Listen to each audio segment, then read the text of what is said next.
UN 영어뉴스. Is this the summer of bad tourists? From vandalizing ancient sites to disrespecting local culture, we are increasingly aware of travelers misbehaving, and this could ultimately be a good thing. This summer, every day seems to bring another headline of tourists around the world behaving badly.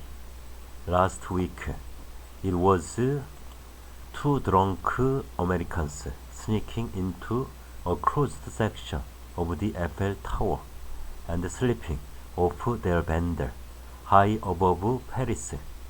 The previous week, a French woman was arrested for carving a heart and her initials into Italy's iconic Leaning Tower of Pisa. Pisa, a Canadian teen defaced a 1,200-year-old Japanese temple last month, just after a Bristol-based man etched two names into Rome's Colosseum and told authorities he was unaware of the arena's age. And who could forget the German tourist who crashed a performance inside a sacred Bali temple and stripped naked after having previously run out on the bill at several local hotels. It feels like the whole world has forgotten how to act in other people's homes. But while this may seem like the summer of bad tourists, it could just represent a rather uncomfortable truth. As long as people have traveled, we've misbehaved.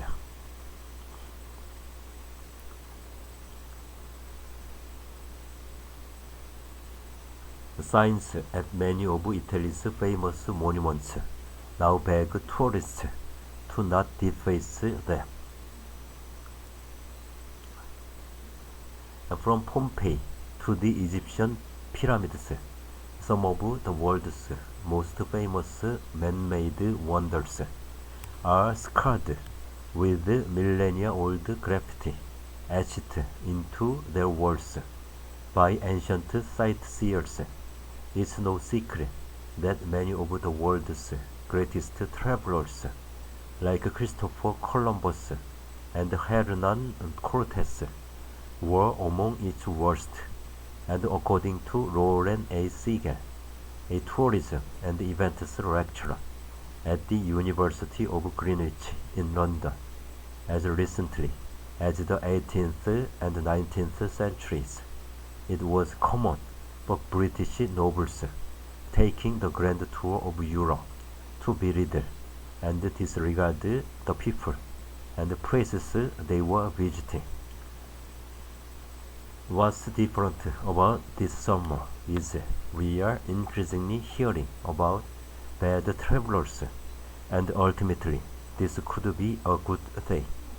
With each new report of cringe-worthy, tone-deaf, or just plain disrespectful behavior, our collective outrage seems to be rising, leading to what could just be a moment of reckoning for bad tourists.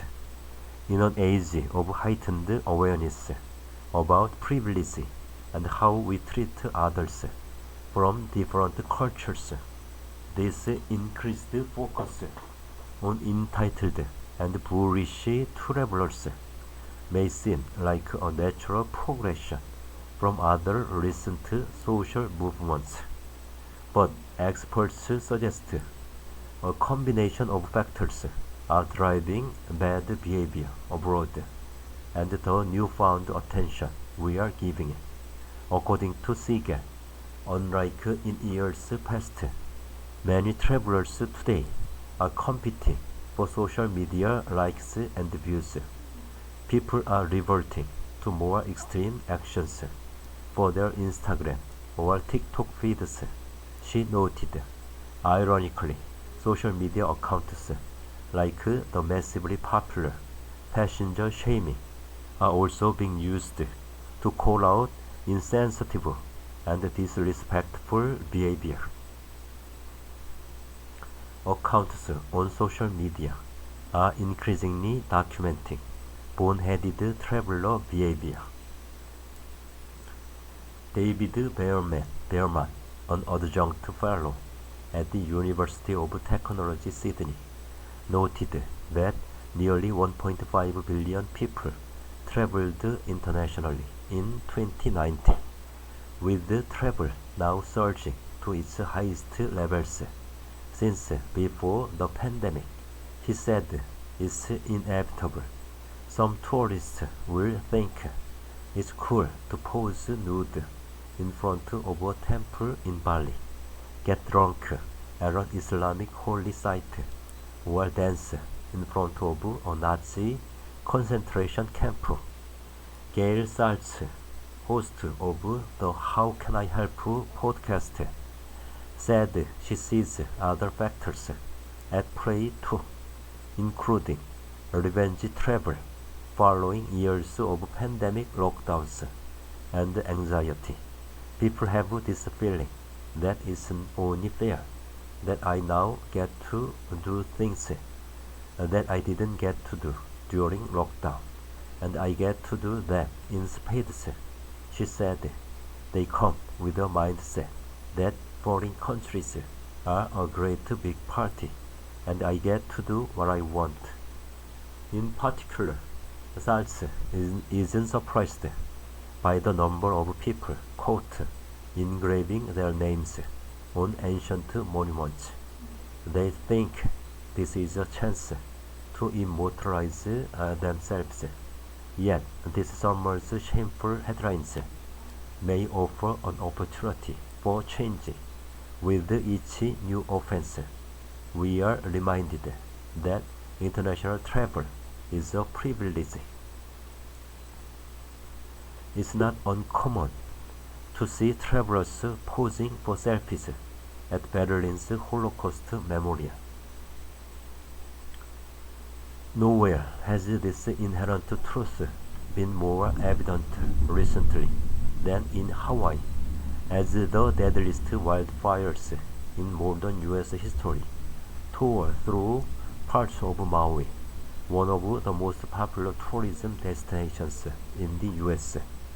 Thousands of beach seekers have continued to fly in, with one local telling the BBC that tourists were swimming in the same waters that our people died in 3 days ago.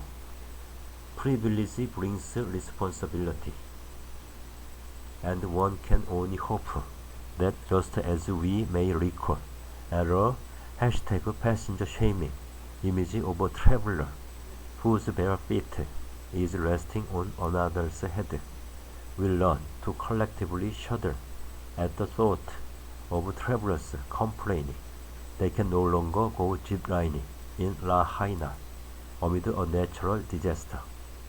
The beautiful thing about travel is the world's wonders become even more wonderful after you visit them yourself.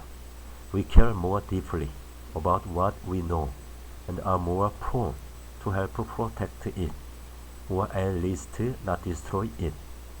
The recent film Oppenheimer acutely makes the point.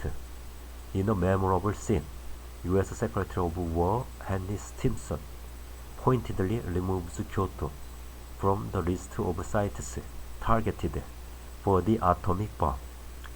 The ancient Japanese capital, with its temples and monasteries, was too precious to destroy.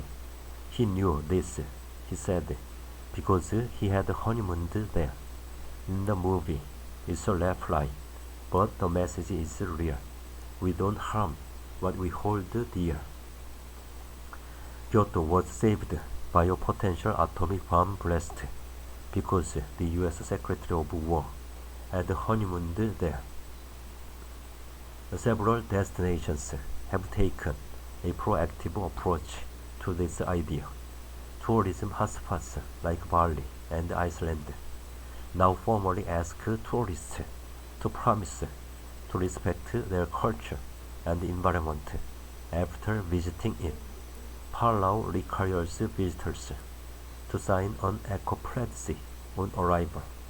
Bucket list locations are also increasingly regulating tourists. Visitors to Australia can no longer climb Uluru Ayers Rock because the country recognizes it as an Aboriginal sacred site.